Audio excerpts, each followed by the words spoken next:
Vamos lá, família, vamos para a palavra de Deus. Muito feliz de compartilhar mais uma vez a palavra do Senhor com vocês aqui, mais uma semana.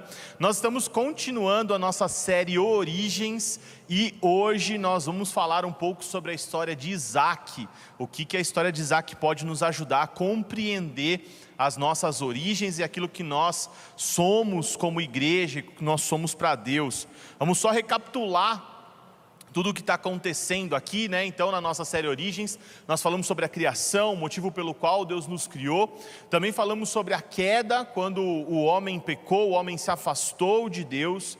A gente falou sobre Noé, a esperança, a restauração, a passagem de uma era para outra era. Nós falamos sobre a Torre de Babel, a importância de entender a mentalidade de Babel e a mentalidade de Sião. E depois nós falamos sobre Abraão que carrega com ele a promessa de Deus de que da nação dele faria, da alguma coisa dele, da vida, da família dele seria uma nação, e essa nação traria a nossa redenção, essa semente de Abraão traria Jesus até nós, a salvação até nós. Nós vimos que Gênesis 3,15 promete, né, uma solução para o pecado, e por meio de Abraão essa solução viria. Porém, Abraão, ele era já velho e a sua esposa também já era velha, e eles não tinham a capacidade física de gerar filhos, por isso eles estavam ali com um dilema, com um problema. Mas eu creio que a tônica, né, da mensagem da semana passada, pelo menos o que ficou mais no meu coração guardado, né, foi que Abraão construiu altares, né? Em meio a tudo o que aconteceu com ele, Abraão construía altares. Então eu queria continuar essa história com a semente de Abraão, que foi Isaac, que é uma figura muito importante para nós aqui, e nós vamos falar um pouquinho sobre a história de Isaac.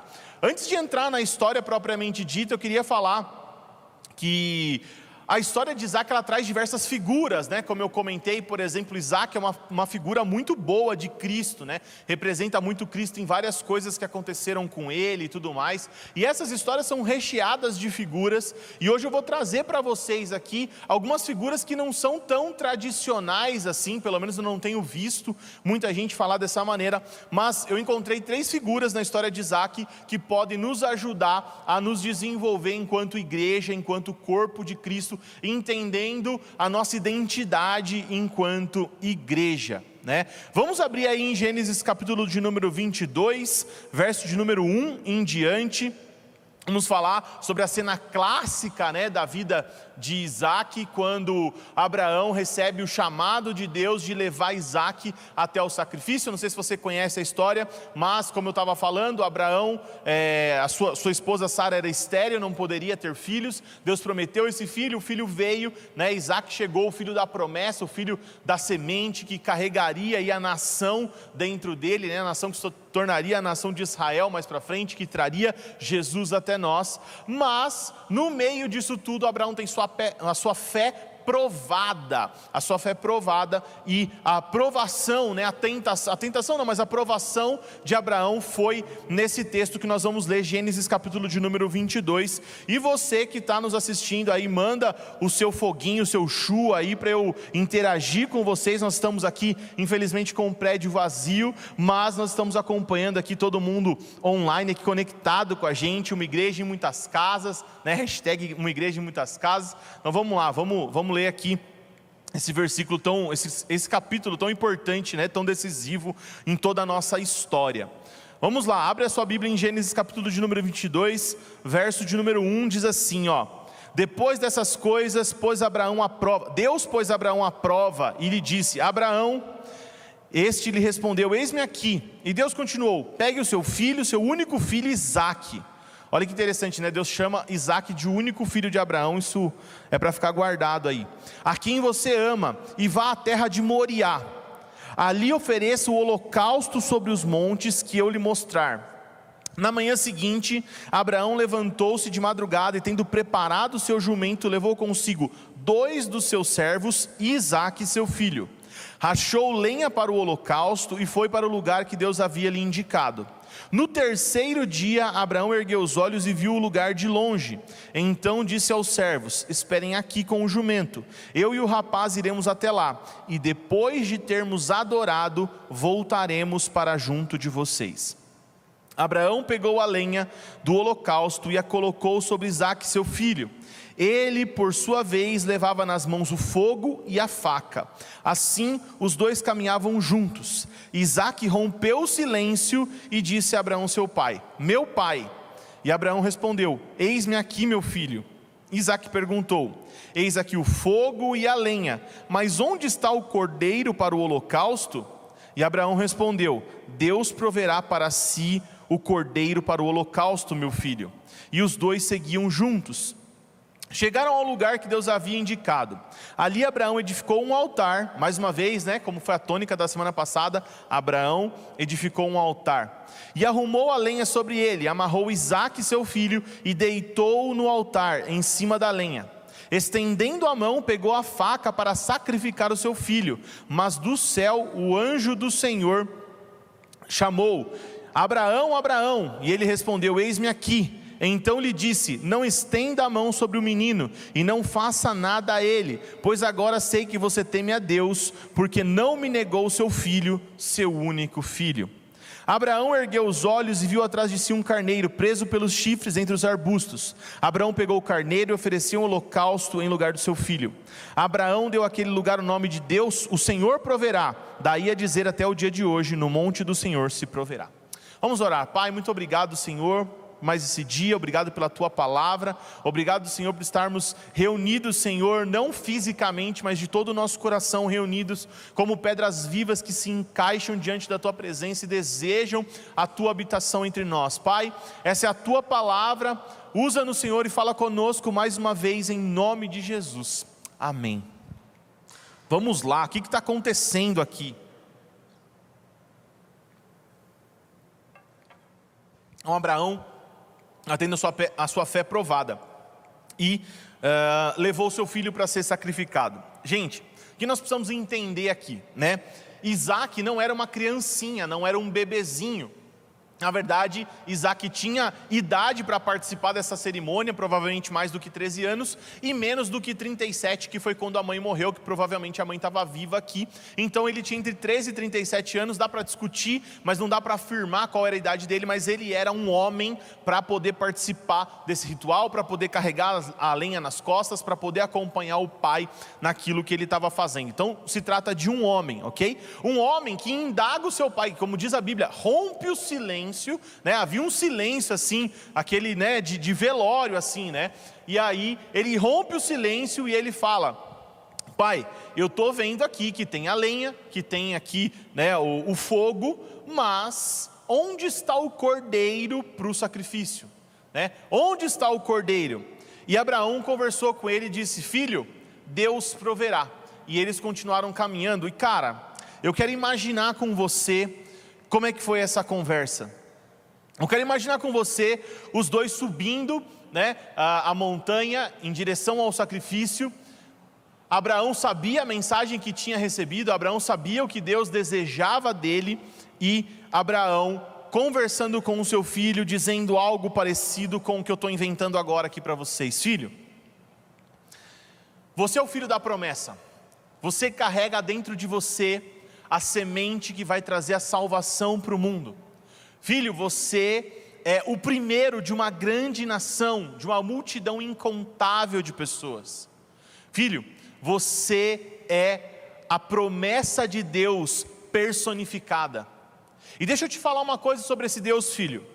Esse é o Deus que me pegou com mais de 90 anos, e a sua mãe também com mais de 90 anos, e falou assim: olha, vocês mesmo velhos vão gerar. E sabe, filho, eu ri, a sua mãe riu, e Deus falou: porque vocês riram, o nome dessa criança vai ser riso. Isaque significa riso. Isaque é a personificação da promessa de Deus na vida de Abraão.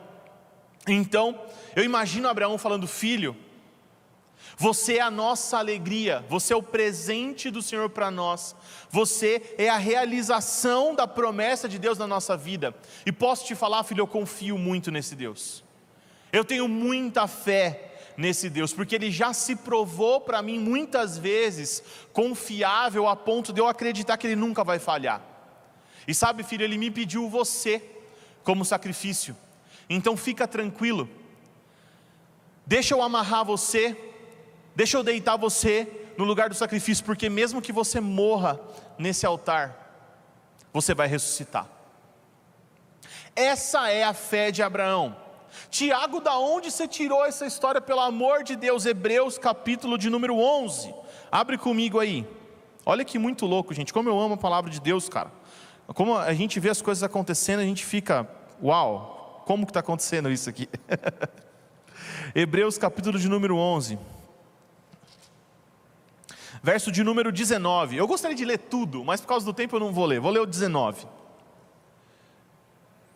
diz assim, Abraão considerou que Deus era poderoso até para ressuscitar Isaque dentre os mortos, de onde também figuradamente o recebeu de volta. Cara, olha que versículo sensacional. Está dizendo da confiança e da fé que Abraão tinha em Deus, a ponto dele ter a certeza absoluta que Deus era poderoso, para que mesmo que Isaque morresse, ele ressuscitasse dentre os mortos. E olha que legal que o versículo diz. Vou ler de novo. Abraão considerou que Deus era poderoso. Perdi o versículo, misericórdia. Abraão considerou que Deus era poderoso até para ressuscitar Isaque dentre os mortos, de onde também figuradamente o recebeu de volta. Cara, para Abraão Isaque morreu e figuradamente ressuscitou, porque Abraão de alguma maneira entendia que aquilo era uma figura do próprio Cristo, que também teria que morrer e ressuscitar, para que a promessa de Deus se cumprisse em nós. Uau, olha o que o escritor de Hebreus está dizendo, gente, que para ele era a mesma coisa que o seu filho tivesse morrido. Por quê? Porque ele confiava na promessa que sustentava a vida daquela criança. Como Cristo se ofereceu em sacrifício, Isaque se oferece em sacrifício, um sacrifício voluntário. Por quê? Tiago, por que você está falando isso? Porque, gente, era um cara com força para subir a montanha e carregar a lenha nas costas, contra um cara de 100 anos de idade. Se Isaque quisesse fugir daquele holocausto, daquela situação, Isaque fugiria. Se Isaque quisesse escapar, escaparia. Se Isaque quisesse trocar e fazer Abraão morrer no lugar dele, Isaque faria. Ele tinha força para fazer aquilo acontecer, mas Isaque não. Isaque escolheu ser um sacrifício voluntário a Deus. E embora a figura tradicional de Isaque é uma figura do Cristo que morreria e ressuscitaria, eu quero trazer Isaque aqui como uma figura da igreja, uma figura que representa a mim e a você, uma figura de pessoas que sacrificialmente todos os dias se entregam a tudo o que é proposto para nós, se oferece como um sacrifício vivo, assim como vai falar lá Romanos 12, até eu vou ler daqui a pouco com vocês. Mas nós somos essas pessoas que voluntariamente se oferecem em sacrifício todos os dias a Deus. Você já parou para pensar que o que é requerido de nós é morrer todos os dias? Você já parou para pensar que o que é requerido da igreja é que a gente se ofereça como um sacrifício vivo ao Senhor todos os dias, voluntariamente, assim como foi Isaque? E é engraçado que semana passada, enquanto o Douglas pregava, e ele enfatizou, Abraão edificava altares, e no meu coração vinha, mas Isaque é o sacrifício vivo. Abraão edificava altares, mas Isaque é o sacrifício vivo. Abraão edificava altares, mas Isaque é o sacrifício vivo. Cara, olha para dentro de você, se essa não é uma figura que nos representa. Olha para dentro de você, se não é uma figura que diz quem nós somos de fato. E cara, deixa eu falar um pouco com você sobre identidade. Quando você tem uma identidade formada por Deus, quando você tem um propósito designado por Deus, você conhece o seu destino e não importa mais o caminho. É claro que nós queremos andar no caminho do Senhor, nas veredas retas, mas a nossa vida tem altos e baixos, nossas vidas têm dificuldades, e nesse momento Abraão se encontrou num momento de dificuldade, e de rebote Isaque pegou uma dificuldade. Imagina você ser convidado a voluntariamente se deitar como uma oferta de sacrifício. Imagina se fosse você: olha, nós temos uma causa muito importante, filho, e nós vamos ter que morrer por essa causa. Será que você estaria pronto? Mas é exatamente o que Cristo nos oferece. Jesus nos oferece todos os dias morrer por essa causa, e não só figuradamente. Deixa eu te contar um segredo: milhares, milhões de pessoas morreram e ainda morrem por esta causa. Milhares e milhões de pessoas voluntariamente entregam a sua vida. Por quê? Porque conhecem a sua identidade, o seu propósito e o seu destino em Deus. Cara, Abraão deve ter contado para Isaque durante toda a sua vida a importância de Deus, como Deus tratou com as situações da vida dele, como Deus era confiável, como a gente poderia acreditar nas palavras dele, a ponto de Isaque se oferecer como um sacrifício vivo a Deus. Isaque sabia quem ele era. E deixa eu falar uma coisa interessante para você, cara. Isaque, que significa riso, teve o nome dado diretamente por Deus. E o seu pai Abrão virou Abraão numa aliança com Deus. O seu filho Jacó virou Israel em uma aliança com Deus. Mas Isaque não. Por quê? Porque Isaque recebeu o nome do próprio Deus. Quando você sabe quem você é, quando a sua identidade é revelada pelo próprio Deus, você não teme as adversidades, mesmo que essa adversidade seja um perigo de morte, e mesmo que você tenha que se entregar para morrer por essa causa, você morre tranquilo, porque você sabe em quem você acredita, você sabe qual é o seu destino. Isaque sabia que a promessa viria por meio dele, e que mesmo que ele morresse, ele tinha fé para que Deus o ressuscitasse, porque a promessa viria de Isaque. Nós sabemos que nós podemos morrer por essa causa, porque a promessa sobre nós é a vida eterna. Jesus um dia veio nessa terra e morreu no nosso lugar, e ele disse: pode morrer pelo meu nome, porque nós passaremos a eternidade toda juntos. É sobre isso, gente. Nós somos uma figura de Isaque. Por quê? Porque nós nos oferecemos como sacrifício. Vamos ler Romanos 12 juntos. Olha que interessante. Volta um pouquinho aí, não sei se você está com a Bíblia aberta. Romanos capítulo de número 12 é um versículo muito conhecido, mas vamos ler a partir dessa perspectiva, ok? Vamos ler a partir da perspectiva de que nós somos o sacrifício vivo, assim como Isaque, né? E se Isaque é uma figura de Cristo e nós imitamos a Cristo, nós temos que fazer isso também. Vamos lá.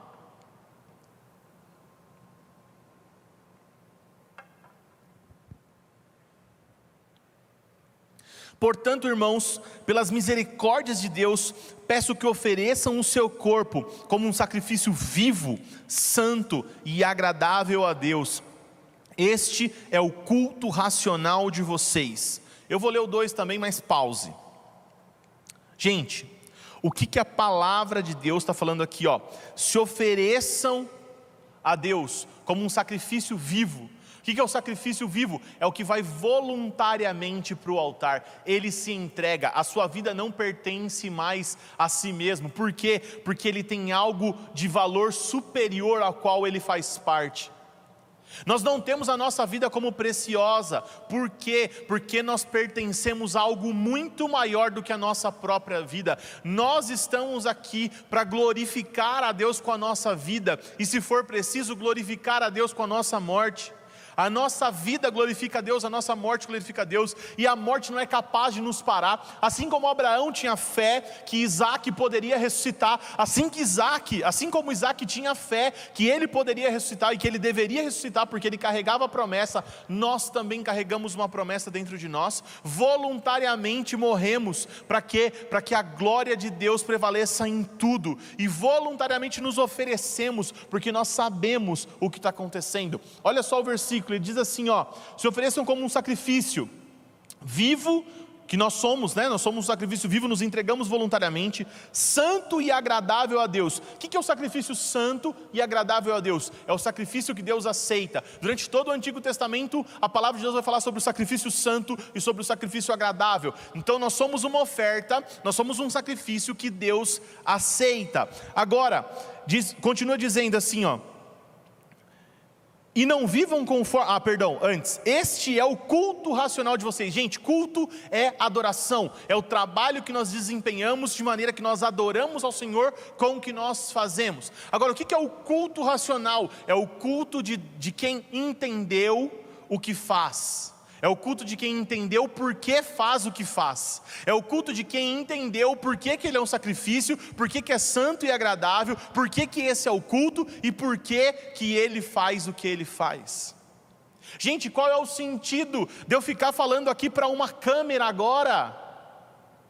Qual é o sentido dessa igreja vazia, ecoando aqui? Um eco ensurdecedor, desesperador, eu queria essa casa cheia. Mas por que eu faço o que eu faço? Porque eu sei exatamente o que eu estou fazendo. Eu entendi o que o Senhor deseja de mim. E cada um de nós está reunido em sua casa agora, como a gente falou, troca de roupa, reúne a família, posta hashtag aí e tal. Por quê, gente? Porque nós sabemos o que nós estamos fazendo. Nós sabemos o Deus em que nós temos crido. Nós sabemos que todas as coisas cooperam para o bem daqueles que amam a Deus. Nós sabemos as promessas que nós carregamos dele. Nós sabemos que nós somos imparáveis enquanto igreja, porque a morte não é mais capaz de nos deter, quanto mais um vírus. Quanto mais uma determinação de um governo XYZ. Nada é capaz de parar a igreja que sabe quem é e sabe o porquê faz o que faz. Esse não é um culto vazio, esse não é um sacrifício vazio a ídolos mudos. Não, é um sacrifício de quem se oferece voluntariamente ao altar do Senhor, porque sabe o Deus em quem tem crido. Nós precisamos, gente, ter essa consciência. E aí o versículo continua, e é uma soma, é uma continuidade. O texto continua falando da mesma coisa. E não vivam conforme os padrões deste mundo, mas deixem que Deus transforme pela renovação da mente, para que possam experimentar qual é a boa, agradável e perfeita vontade de Deus. Presta atenção, ó. Ele está falando da mesma coisa, está somando ideias. Esse e é uma soma no versículo, ele está dizendo a mesma coisa de um jeito diferente. Ele está falando assim, olha, e não se conformem com os padrões desse mundo, ou seja, morrer de forma sacrificial, ou se oferecer como sacrifício a Deus todos os dias, é não pensar como esse mundo. Esse mundo pensa, eu vou viver para mim. Esse versículo diz, eu vou me oferecer em sacrifício para Deus. Já não vivo mais eu, mas Cristo vive em mim, entende? É a mesma coisa que ele está falando de um jeito diferente. Não se amoldem aos padrões desse mundo, não viva como esse mundo, mas deixem que Deus transforme o quê? Pela renovação da vossa mente, ou seja, Deus vai mostrar para você o que é o culto racional. Deus vai te fazer, vai te explicar o porquê você age do jeito que você age. Deus vai te mostrar, pela transformação da sua mente, como você deve passar a agir. Que a sua vida não é mais preciosa, que agora o que vale é o reino dele vir, seja feita a tua vontade, assim aqui na terra como é no céu. Entende que nós mudamos a maneira como nós funcionamos. Nós não funcionamos mais de acordo com o padrão desse mundo. E o que acontece com quem não funciona mais no padrão desse mundo? Ele experimenta qual é a boa, agradável e perfeita vontade de Deus.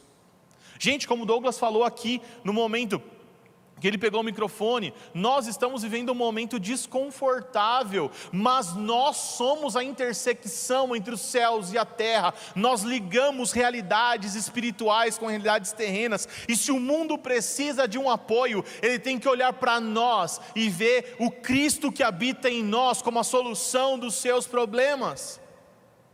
Ele tem que ver as pessoas têm que nos ver como alguém que é capaz de unir os céus e a terra e trazer a solução que o mundo precisa. Nós somos o sacrifício vivo que cria esse ato de santidade e que faz com que a presença de Deus possa habitar de novo em nosso meio. Um dia Deus visitava Adão no jardim, Ele desejava comunhão conosco para sempre, mas o pecado nos afastou de Deus. Deixa eu te contar um segredo: o pecado não nos afasta mais de Deus, porque nós nos apropriamos do sacrifício de Jesus, e como Jesus nós sacrificamos a nossa vida, para que esse ato de salvação aconteça, e para que as pessoas que olhem para nós vejam o próprio Cristo crucificado, e que ao terceiro dia ressuscitou, e que nos garante a salvação e a vida eterna. Nós somos imparáveis, não há nada, não há vírus, não há nada que possa nos deter, não há nada pode nos parar.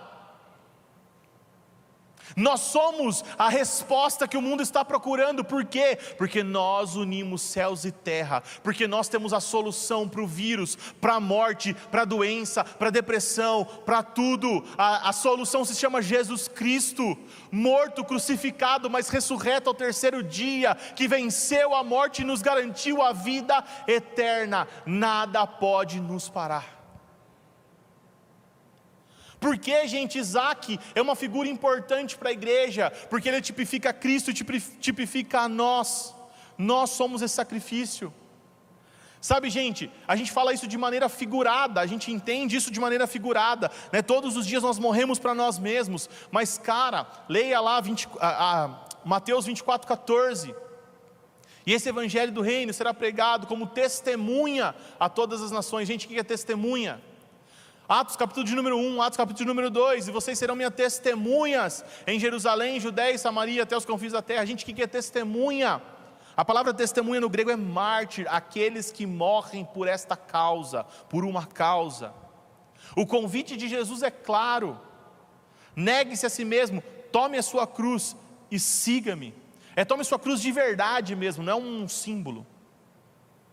É você estar disposto a morrer por isso. Se você acredita de verdade nesta palavra, a morte não é capaz de te deter. Tiago, como que eu venço o medo? Como que eu venço a dificuldade? Simples, cara, não há nada neste mundo capaz de impedir aquilo que Jesus fez 2000 anos atrás de acontecer na sua vida. A única coisa que você precisa é entender o porquê você faz o que você faz. Se transformar, ou se permitir ter a mente transformada por esse Deus, como seu culto racional, ser transformado, para não agir mais de acordo com o mundo, mentalidade de Babel, para agir com a mentalidade de Sião. Simples assim, nada é capaz de nos parar. Gente, Isaac representa o sacrifício. A promessa de um descendente para Isaac é a promessa da vida eterna para nós. E se Abraão construir altares, Isaac se oferece voluntariamente nesse altar. Essa é a palavra de Deus para nós como igreja hoje. Mas eu ainda tenho duas figuras que eu vou falar rapidamente aqui, eu já avancei muito na hora. Eu não contava com isso, mas no fundo acho que eu sabia já que ia ser assim. A primeira figura então é o sacrifício, gente. Nós somos o sacrifício vivo que se oferece voluntariamente a Deus. Mas a segunda figura está em Gênesis capítulo de número 24. Abre comigo rapidamente, Gênesis capítulo de número 24.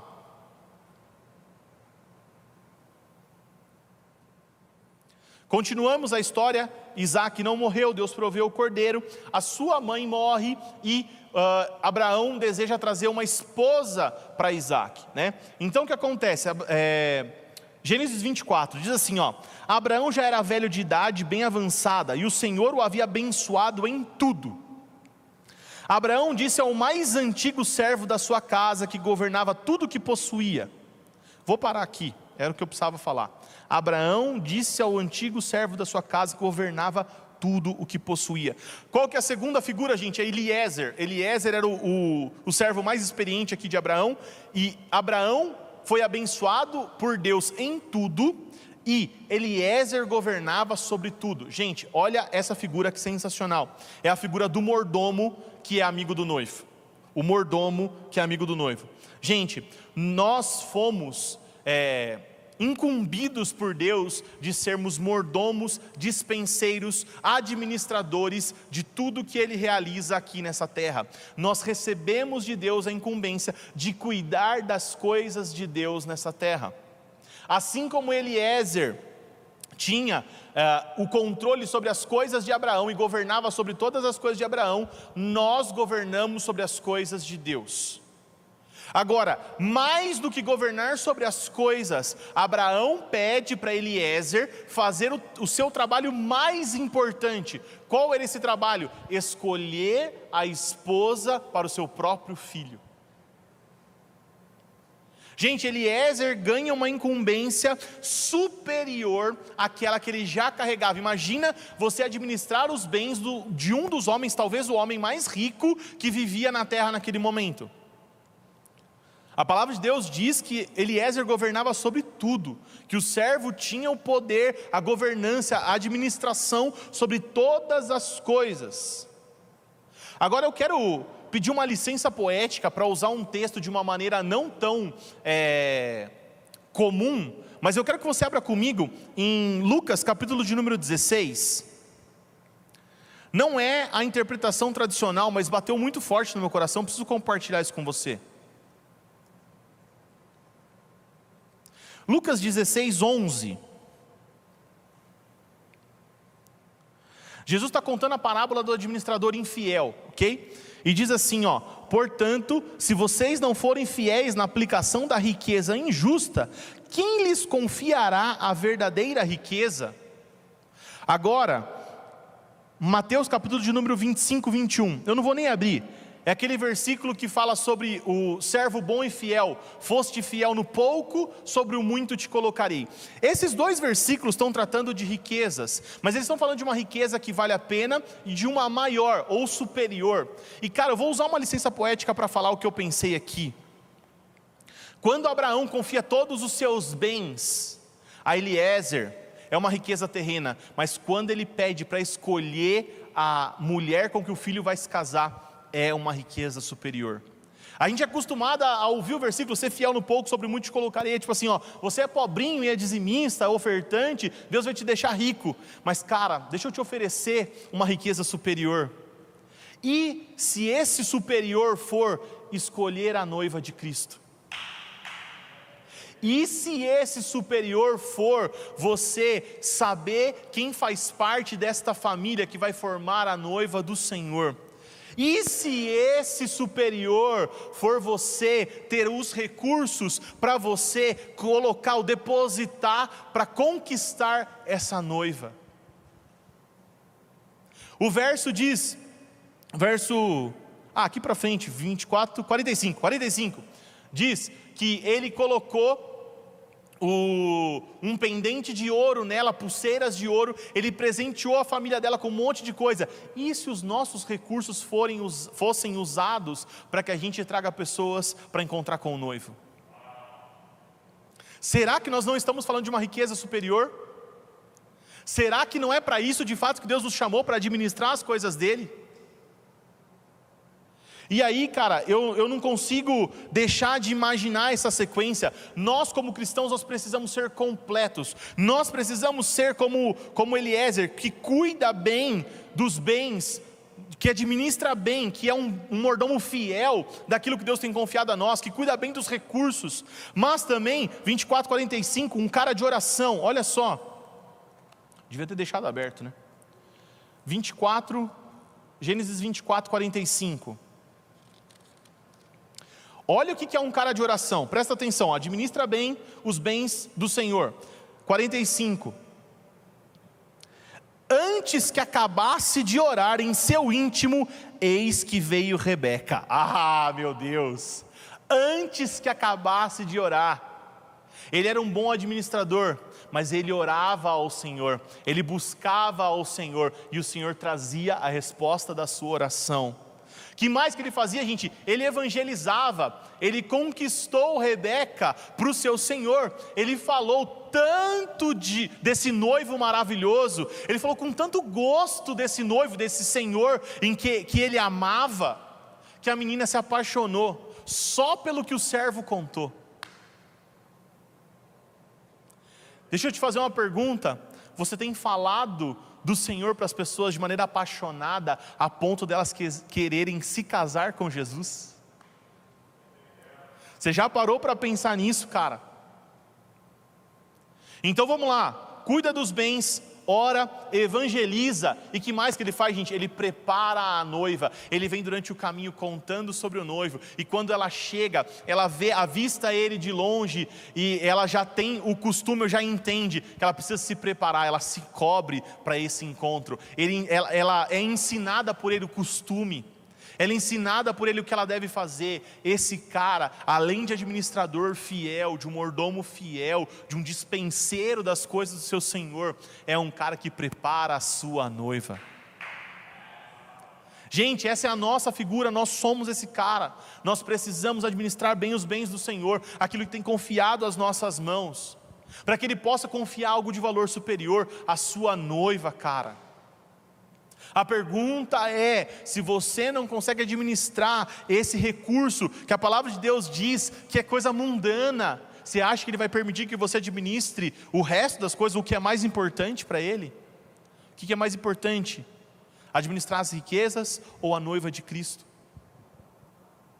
Sabe, nós precisamos ser completos, porque eu vejo isso na igreja, mas eu vejo assim, um cara que é bom cuidando dos bens, outro cara que é bom de oração, outro cara que é bom de evangelismo, outro cara que é bom de preparar a noiva, mas cara, Eliezer era os 4.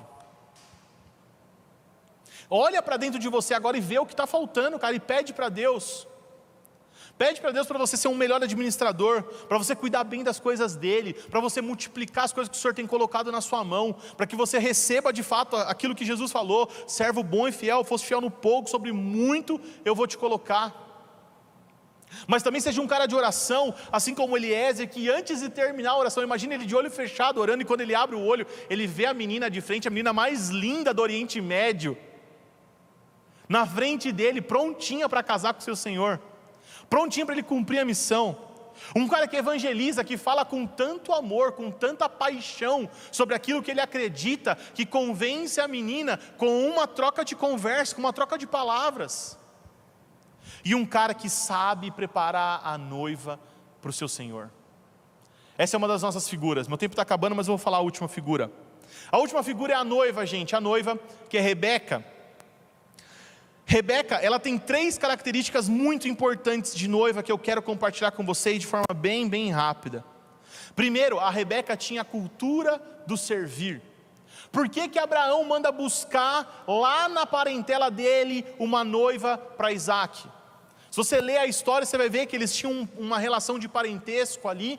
Ela era meio que sobrinha de Abraão, de alguma ramificação da sua árvore genealógica. Mas por que ele não queria? Ele estava na terra dos cananeus. Por que ele não queria uma da terra dos cananeus? Por que ele queria uma da sua parentela? Por quê? Porque ele sabia como elas eram formadas. Sabe, gente, o Eliezer falou assim: cara, como que eu vou identificar? Não, você vai saber. O anjo do Senhor vai à sua frente, você vai saber como é que é. E quando ele chega, ele tem certeza. Quando ele vê ela bonita e servindo, né, ele faz essa promessa, tipo assim, ele fala com Deus: Deus, se ela me servia, porque é ela. Cara, ela não só serve a ele, dá água para ele, mas dá água para os camelos. Cara, já pensou como é que é dar água para camelo? Cada camelo é 40 litros de água. Já pensou a veia do servir que ela tinha? O quanto ela estava disposta a ajudar os outros, a servir os outros, a se doar pelos outros. Isso já dá um carimbo nela, tipo uma validação nela. Ela é do meu povo. A pergunta é: você é do povo do Senhor? Como é que está a sua relação de servir ao próximo?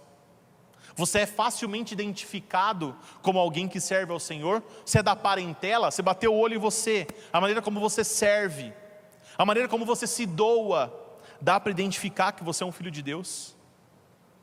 Nós precisamos pensar. Segundo, ela desejava o noivo. Cara, eu preciso falar isso aqui. Deixa eu ver se eu acho o versículo aqui maravilhoso.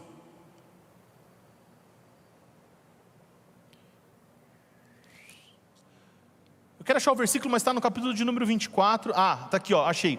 Verso 58.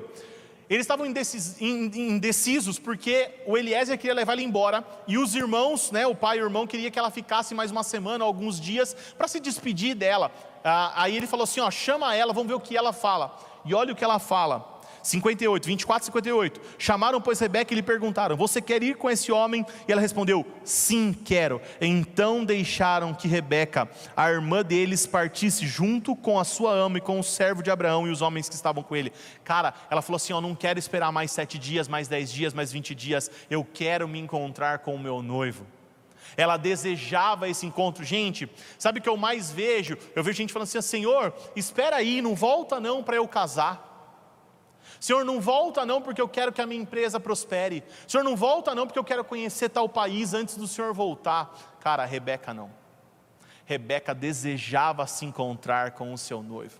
Rebeca, espera mais uma semana? Não, eu não posso esperar mais nem um dia. Eu quero me encontrar com o meu noivo. Cara, que esse desejo acenda no seu coração, em nome de Jesus. Que você esqueça tudo o que esse mundo pode te dar de conquista, mesmo que seja um marido, uma esposa, mesmo que seja uma viagem, mesmo que seja uma empresa, mesmo que seja qualquer coisa. Deseje todos os dias que esse encontro aconteça. E a terceira coisa, ela se vestiu para o encontro.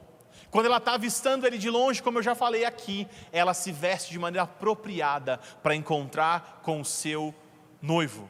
E a palavra de Deus vai dizer lá em Apocalipse que os atos de justiça dos santos são o adorno que a noiva recebe. O vestido da nossa noiva, de nós como noiva, é feito pelos atos de justiça dos santos. Quando nós proclamamos ou quando nós fazemos, praticamos atos de justiça, estamos embelezando e preparando a noiva para se encontrar com o Senhor. Amém?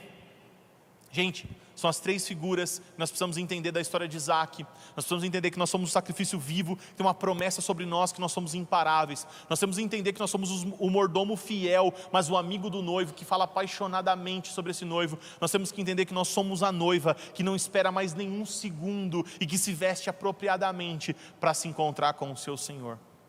Cara, eu não sei como você está aqui agora me assistindo. Eu não sei se você já é crente há muito tempo e olhou essa história e viu que você não tem ainda essa figura representada em você, ou que você não compreendeu o todo e ainda não faz isso que eu estou falando. Cara, Jesus quer se encontrar com você e te transformar nessas pessoas. Jesus quer se encontrar com você e quer fazer com que você seja isso que Ele sonhou para você, que você corresponda àquilo que Ele está nos ensinando essa manhã, essa noite, a hora que você estiver assistindo. Jesus deseja que você esteja à altura daquilo que Ele tem colocado em você. Agora, talvez você está me assistindo aqui agora, talvez você está me assistindo aqui nesse momento, e você ainda não conhece esse Jesus. Você ainda não entende o porquê que está acontecendo, por que eu estou falando isso tudo, mas o seu coração está pegando fogo, e sem saber explicar o porquê, você está desejando participar disso que você nem entende. Eu quero orar por você agora, que deseja um nível de relacionamento mais alto com o Senhor, ou que você que deseja se encontrar com esse noivo pela primeira vez. Eu queria que você fechasse seus olhos agora.